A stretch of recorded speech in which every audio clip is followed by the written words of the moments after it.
Fascist Awami League নিষিদ্ধ হয়েছে আলহামদুলিল্লাহ। অনেকে কইতেছেন না এইটা নিষিদ্ধ না, এটাই আইনত নির্বাহী আদেশে নিষিদ্ধ। আইনিভাবে নিষিদ্ধ হবে যদি আমরা পর্যাপ্ত পরিমাণে প্রমাণ দাখিল করতে পারি আদালতে। তারপরে সারা দেশে এক নতুন মেরুকরণ হইতেছে আওয়ামী লীগের বিচার প্রশ্নে। এই মেরুকরণে বিএনপি ছাড়া ফ্যাসি বিরোধী সবাই রাস্তায় নামিছিল। এই ঐক্যটাই আগামীর বাংলাদেশ।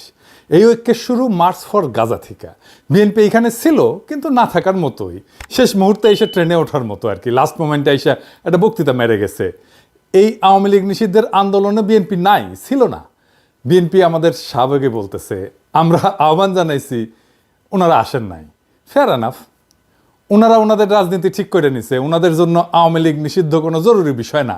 কিন্তু এইটাই হবে আগামীর বাংলাদেশের রাজনৈতিক ফ্রন্ট, যারা আওয়ামী লীগ নিষিদ্ধের প্রশ্নে মাঠে নামছে। এই ফ্রন্ট যদি দাঁড়ায় যায় তাহলে বিএনপি খুবই মুশকিলে পড়বে এদের সাথে নির্বাচনে মোকাবেলা করতে, কারণ এরাই ভারতীয় আধিপত্যবাদের বিরুদ্ধে আওয়ামী লীগের নিষিদ্ধের পক্ষে। আওয়ামী লীগকে কি নিষিদ্ধ করা উচিত? অনেকে কইতেছে এটা একটা ফ্যাসিবাদী আচরণ। এই প্রশ্নটা আমরা কিভাবে ফয়সালা করব? আমাদের এই প্রশ্নের ফয়সালা করতে হবে আবেগের ঊর্ধ্বে উঠা, কোনো ঘৃণা বা আবেগের বশবর্তী না হইয়া এটা আমাদের ফয়সালা করতে হবে। এমনভাবে করতে হবে যেন ওই কথা কামেলারা কোনো যুক্তি তুলে ধরতে না পারে, বিএনপি যেন পিছলাই যেতে না পারে। বিএনপি আওয়ামী লীগ নিষিদ্ধের প্রশ্নে কোনো শক্ত অবস্থান নিতে পারে নাই, তাই না? এক এক সময় এক এক কথা বলিছে, এক এক নেতা এক এক আর্গুমেন্ট দিছে, সব কিছুর সার কথা হইতেছে বিএনপি নির্বাহী আদেশে আওয়ামী লীগের নিষিদ্ধ চায় না। গয়েশ্বরবাবু বলছেন যে আজকে আওয়ামী লীগ নিষিদ্ধ করেছে, আগামীতে তারা বিএনপিকেও নিষিদ্ধ করতে পারে। যমুনা আর শাহবাগে না আইসা বিএনপি পলিটিক্যালি লস করলো, কিন্তু এই ছাড়া বিএনপির উপায় ছিল না। এটাই সেই পলিটিক্যাল লাইন যেটা বিএনপি গ্রহণ করেছে। আবার বিএনপির চেয়ারপারসন মানে খালেদা জিয়ার উপদেষ্টার কথা শুনেন, জোগাড়টার কথা শুনেন, কইছিলেন আওয়ামী লীগকে নির্বাচনে বাধা এবং নিষিদ্ধ করা উচিত না। কইছিলেন রাজনৈতিক দল হিসেবে কাউকে বাধা দিতে পারি না, আওয়ামী লীগ নিষিদ্ধের বিষয়ে ফখরুল। আবার এখন কইতেছেন 18 কোটি মানুষ আওয়ামী লীগকে চায় না। তো উনারা কি বলেন, বুঝা বলেন কিনা আল্লাহ জানেন। আওয়ামী লীগকে নিষিদ্ধ করার প্রশ্নে কেন বিএনপি দ্বিধান্বিত? মনে করতেছে যে বাংলাদেশে ইসলামপন্থীদের উত্থান হয়েছে, তারা একা ইসলামপন্থীদের ঠেকাইতে পারবে না। এই জন্যই তাদের এই দ্বিধা বইলে আমার মনে হয়। মির্জা ফখরুলের বক্তব্য আমরা পরে আবার একটু বুঝে দেখবো, কিন্তু এবার আসেন দল হিসেবে আওয়ামী লীগের বিচার কেন হবে সেটা একটু বুঝে দেখি। আসিফ নজরুল ভাই বলছেন রাজনৈতিক দলগুলো চাইলে আওয়ামী লীগ নিষিদ্ধ করা যাবে। আওয়ামী লীগের নিষিদ্ধ কি রাজনৈতিক দলের চাওয়ার বিষয়? সব রাজনৈতিক দল চাইলে কি আমরা কোনো রাজনৈতিক দলকে নিষিদ্ধ করতে পারি? আবার ধরেন কেউ চাইতেছে না, তাইলে কি আমরা কোনো রাজনৈতিক দলকে নিষিদ্ধ করতে পারবো না? এটা একটা জটিল প্রশ্ন। এই প্রশ্নটা আমাদেরকে খুব গভীরভাবে বুঝে দেখতে হবে। কেন আওয়ামী লীগের বিচার আর নিষিদ্ধের বিষয়টা রাজনৈতিক দলগুলোর চাওয়া না চাওয়ার বিষয় না, এমনকি জনগণের চাওয়া না চাওয়ার বিষয় না। ধরেন একজন ব্যক্তি অপরাধ করলো, তাকে ব্যক্তিগতভাবে দায়ী করা যায়, এটা খুবই সহজ কথা। কিন্তু যখন একটা রাজনৈতিক দল সংগঠিতভাবে অপরাধ করে, রাষ্ট্রবিরোধী কাজ করে, মানবাধিকার লঙ্ঘন করে বা গণতন্ত্র ধ্বংস করে, তখন বিষয়টা শুধু ব্যক্তির অপরাধ থাকে না, তখন তা হয় ইনস্টিটিউশনাল বা সাংগঠনিক অপরাধ, যার বিচার দল হিসেবে করা যায়। তো এই সংগঠিত অপরাধটা কি আসলে? এই সংগঠিত অপরাধ হইতেছে রাজনৈতিক দলের সেই অপরাধ যা রাষ্ট্রের যে বুনিয়াদী আদর্শ সেটাকে ধ্বংস করে দেয়। রাষ্ট্রের বুনিয়াদী আদর্শটা কি এটা বুঝতে হলে আমাদের বুঝতে হবে রাষ্ট্রটা আসলে কি। এই বিষয়টা একটু জটিল মনে হইতে পারে, কিন্তু সেলসেলাইয়া বুঝে যাবেন, কোনো অসুবিধা নাই। এই বিষয়টা আমাদের বোঝা খুবই দরকার, কেন আওয়ামী লীগকে আমরা নিষিদ্ধ করতে চাই। রাষ্ট্র আমাদের সবার সার্বভৌম ক্ষমতার একটা অংশের সমষ্টি, মানে সবার, আপনার আমার সবার সার্বভৌম ক্ষমতার একটা অংশ আমরা দিয়া রাষ্ট্রটাকে বানাই। যে আমরা রাষ্ট্রকে দিয়া, ওই সার্বভৌম ক্ষমতা রাষ্ট্রকে দিয়া তারা শক্তিশালী করি। কেন করি? কারণ সে আমাকে রক্ষা করবে, এটা রাষ্ট্রের দায়িত্ব। ধরেন আমরা কেউ মারল, একজন মর্যাদাবান মানুষ হিসেবে আপনার আমার দায়িত্ব হচ্ছে পাল্টা মাইট দেওয়া, তাই না? যে আমরা মারছে, আমরা পাল্টা মাইট দিই না। কেন দিই না? আমি আমার পাল্টা মাইট দেওয়ার ক্ষমতাকে রাষ্ট্রের হাতে অর্পণ করি আর বলি আমার এই ক্ষমতা নাও, আর আমারে যে মারছে তার বিচার করো। এই যে রাষ্ট্রের সাথে আমার বোঝাপড়া, জনগণের যে চুক্তি, আমি যে কইলাম যে আমার ক্ষমতা নাও, তুমি এটার বিচার করবা, এটাই হইতেছে সংবিধান। আমার রাষ্ট্রের কাছে নিবেদন করার শক্তি নিয়ে তৈরি হয় রাষ্ট্রের প্রতিষ্ঠান, পুলিশ হয়, আর্মি হয়, আদালত হয়, নির্বাচন কমিশন হয়, আমলাতন্ত্র হয়। তাহলে রাষ্ট্রের মৌলিক কাজ হতেছে নাগরিকের সুরক্ষা দেওয়া।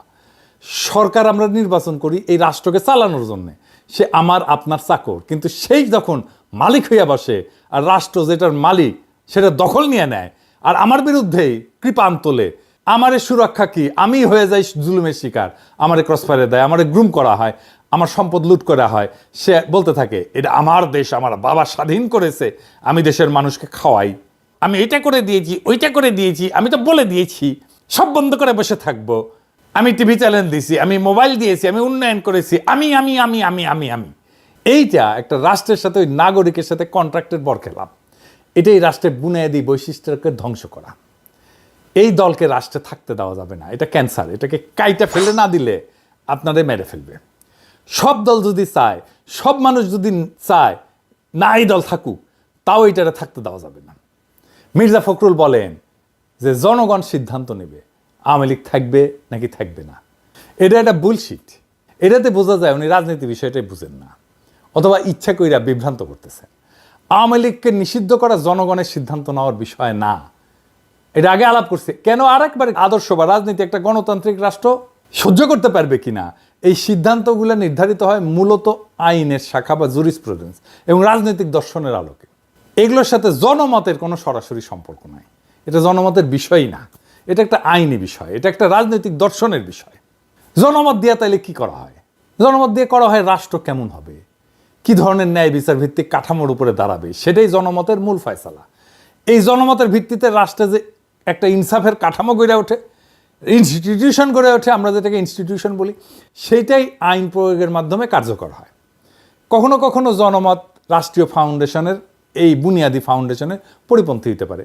সেই পরিস্থিতিতে জনমতে তোয়াক্কা করা যাবে না। রাষ্ট্রকে সিদ্ধান্ত নিতে হবে যে তার ন্যায় বিচারমূলক কাঠামো অনুযায়ী এইটা তার ফাউন্ডেশনের পরিপন্থী কিনা। যেমন ক্রসফায়ার, পুলিশ হেফাজতে নির্বাচন, গণধোলাই, এই সমস্ত অনেক দেশে জনপ্রিয় হতে পারে, পাবলিক পছন্দও করতে পারে, কিন্তু তার রাষ্ট্রের মৌলিক ন্যায় বিচার এবং ভাবনার পরিপন্থী।